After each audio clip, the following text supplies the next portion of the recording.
Thank you, Mr. Speaker, and I'm pleased at this time to yield to the chair of our Rail Subcommittee, the gentleman from Pennsylvania, Mr. Shuster, 4 minutes. The gentleman from Pennsylvania is recognized for 4 minutes. Listening to the last speaker, I believe that the other side of the aisle has got a case of amnesia.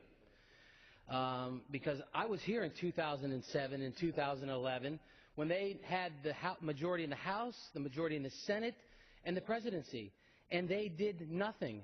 Well, that's not true. In fact, the last speaker, the gentleman from Oregon, he was the chairman of the Highway Subcommittee, and we passed a bill by voice vote out of the subcommittee, a Democratic version, voice vote. That means it came out of subcommittee in a bipartisan way. Now, there was a lot in that bill I didn't like.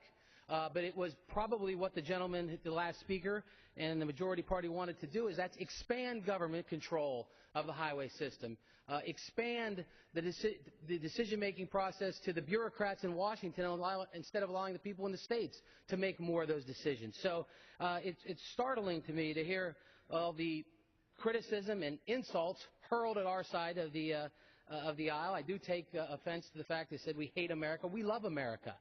We love the American people and the wisdom of the American people and the wisdom of those in state government to make decisions also.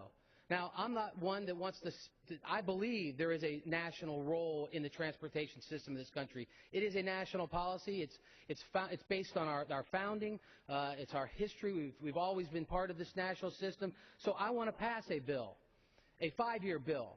I don't believe my colleagues have gone home and listened to their DOT directors and the people that build roads and sell equipment and the business people. They want a 5-year bill. They do not want a 2-year bill because they won't make decisions on expanding their businesses, buying equipment, hiring people on an 18-month bill. And oh, by the way, by the time we pass it, if we pass the Senate bill, it would be a 17 or 16-month bill. It's just another extension. It doesn't have reforms in it. Our bill does reform. It will allow that $200 billion to be spent faster. And anybody that's been in business, and had to deal with the day in and day out knows that time is money. If it takes 14 to 15 years to build a highway versus 7 or 8, that's going to cost us a lot more money. That's common sense.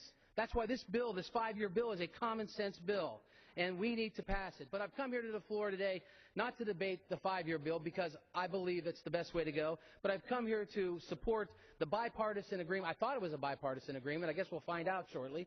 A bipartisan agreement for a 60-day clean extension that will give us the time to move forward and put a sensible, common sense, I should say, bill on the floor that will encourage growth in America. It will encourage people to hire and invest in their businesses when they're building roads and bridges in this country. And failing to pass this extension is really not an option. So I hope that my friends will get behind this extension and pass it so that we can work to pass a bill that makes a lot of sense, and that is H.R. 7, that will help to create jobs. Again, I need to remind my colleagues, if they're watching this, or the colleagues in the chamber, 2007 to 2011, our Democratic colleagues that controlled both branches of government, both houses of Congress, did not pass a highway bill. They passed a stimulus bill that didn't work, that had only 8% of it went to highway and infrastructure projects, which we as Republicans offered an alternative, half of the amount of money that the Democrats passed, and half of that money going to rebuilding our infrastructure. If they truly cared about rebuilding the infrastructure of this country, they would have passed a highway bill in 2007 to 2008, or excuse me, 2007 to 2011, but they failed to do it, and now they've come to the floor to criticize our side, and we worked very, very hard. The Chairman Mica has put together a bill that really does do reform, significant reform, and I don't know why the other side resists reform. When we can spend money quicker, we can get that money out there and rebuild the roads and bridges we need today. So with that, I yield back. Yield back the balance of my time. Gentlewoman yields back. The gentleman from West Virginia reserves the balance of his time. Gentleman from Florida. I'd like to yield 2 minutes to Mr. Shuster, the gentleman from Pennsylvania. Gentleman from Pennsylvania is recognized for 2 minutes. I thank the Speaker. I thank the gentleman from Florida, and I appreciate the opportunity to be able to ask my Democratic colleagues, following up on the distinguished leader's question, but a little twist to it, why didn't your side, when you had control of both houses of Congress and the presidency, why didn't you pass a bill, a highway bill?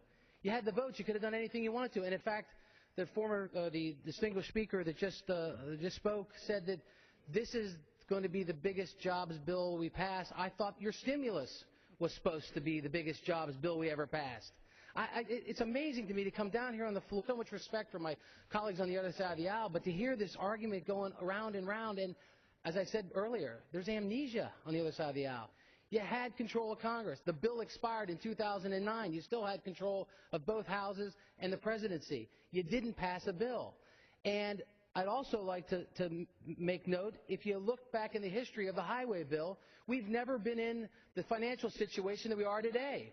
We've never faced the kind of debt that we face today. And what this bill does is it lives within our means. But it does more than just that, living within our means, which we should do. And I would add, Thomas Jefferson would be appalled if he saw the kind of debt we racked up today. He would be appalled by that. So we're living within our means, and we're streamlining the process. We are saying we can do more with less if we change the process. The Senate bill doesn't have the kind of reforms. What the Senate bill does is it bankrupts the Highway Trust Fund. It bankrupts the Highway Trust Fund. And then we even have a bigger problem 2 years down the road, or actually 18 months, or maybe 17 months, probably 16 months by the time we get it passed. The Senate bill requires states to incorporate livability and smart growth policies in, as if the states aren't smart enough to do it themselves, as if the states and cities of this country can't figure out how they want to improve the livability of their cities. No, the federal government has to do it. The federal government has to insist that they do that. Look, I think that members of Congress ought to have the ability to direct where some of these funds go, but the Senate bill, what it allows are the bureaucrats. It allows the bureaucrats. Gentleman's time has expired. Gentleman yield. 30 seconds additional. The bureaucrats in Washington will decide how the money's spent, not even the folks back in the states. The Senate fails to streamline the project delivery process, which we do. That will make us that'll allow us to build roads faster. And time is money. Anybody that's been in business knows time is money. And that's really important to this. It discourages the private sector. No, I won't yield. You have time left, I believe. The Senate bill discourages private sector investment, and it increases the regulation. Like I said, this bill is a good bill. It's a solid bill. It's one that the people out there want to see, a 5-year bill, not a 17, 16-month extension. Time has expired. Thank you. Gentleman from